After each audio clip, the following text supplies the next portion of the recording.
So I never thought I'd start a video by becoming a heretic, but here it goes. If you don't know what plugins are, there's a 90% chance you shouldn't be watching this, but since you're already here, stick around, because you just might learn something. TLDR, audio plugins are instruments and effects that you can have on your computer to help in music production. There are plugins for computers, phones, leapfrogs probably. Plugins aren't technically exclusive to audio either. They are commonly used in basically any type of creative work done on a computer. They are very useful and necessary to accomplish many of the tasks that consumers and professionals alike need in their work. So why am I saying not to buy them? Well, just like all dregs of capitalistic societies, you as a budding musician are probably bombarded with both advertisements and influencers telling you to buy the latest trendy new plugin or device that's, showing up on your feeds lately. They're very nice looking, the sound demos are really cool, and they promise that you will sound professional using these plugins. And you may say to yourself, dang self, I want to sound professional. So then you buy, and you buy, and you buy. You will forever chase an audio dragon that is just out of reach. And just like those who enjoy hobbies of a physical medium, the gas or gear acquisition syndrome starts to set in. You get used to all the presets, but you don't really take any of the time to learn the ins and outs of the plugin, so you get kind of bored of it, and then you end up buying another one, rinse and repeat. No shame here, we've all done it. Eventually you'll have massive collections of plugins like 12 delay plugins or 12 compressors, and you'll swear that each of them is justified and they have a certain tone and a texture and a use case. But do they really? To be a total curmudgeon here, I don't really buy into the hype and trendy luxury plugins or anything like that. I'm sure UAD plugins are amazing and all, but they can suck my dick if they think that I'm gonna spend that kind of money to emulate something that I've never heard outside of YouTube's video compression before. I fell for the Waves hype train 10 years ago, and the plugins aren't the worst, but they're really not much better than the stock shit that I get in Ableton, quite frankly. Now, I do believe that there are genuinely plugins that you should buy, but they're the kind of plugins that you buy once and you can use them for years to come, and they're very functional and they just kind of keep on giving. I am a huge fan of Steven Slate Drums 4 Platinum, and I purchased it in 2015 for about $150, and I still use it today for basically any type of live drum sound that I need. If you break that down, $150 over roughly 8 years is less than $20 a year for that plugin, and it still sounds amazing to me.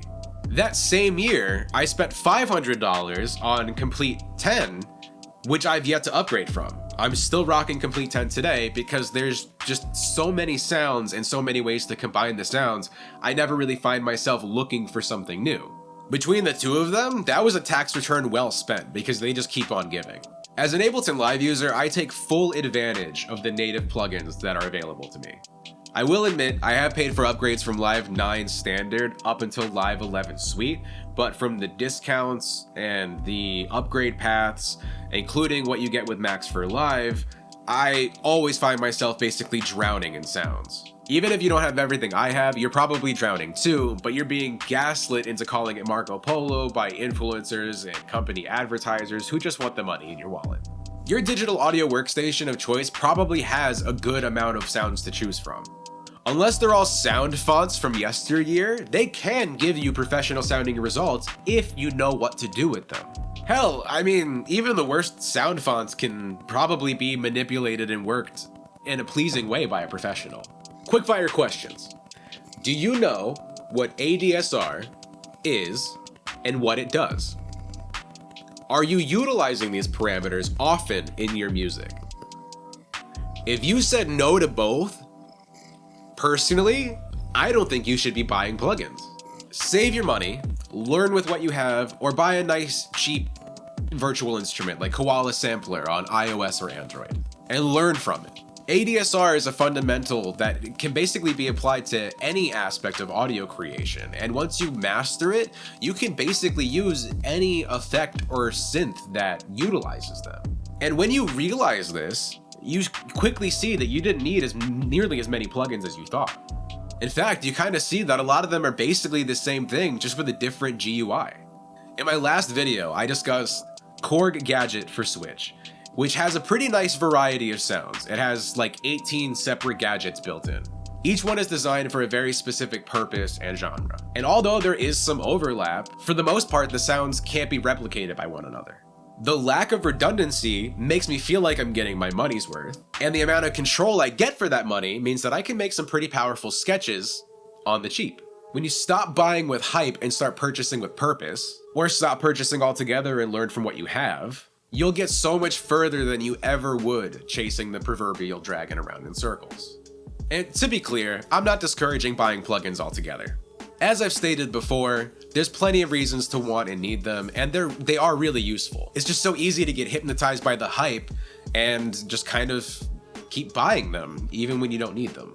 For example, I bought RC20 because I saw everyone using it. Kenny Beats, Kyle Beats, if there's Beats in the name, they were using that plugin. I fell for the hype, I bought it, and then I quickly realized that I could mimic this sound pretty easily with the plugins that I already had.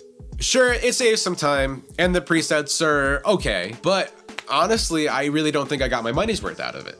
I've made a lot of financial mistakes on my audio journey over the last 10 years. And this was a lesson I wish I had learned earlier. I hate that it took me so long to realize that money can't buy technical skill, no matter how great the advertisements or the presets are. And I hope that through this video, even one of you can kind of refocus and start valuing learning over spending, because learning what you have is so much more valuable than trying to buy your way to where you want to be. This has been Minutia.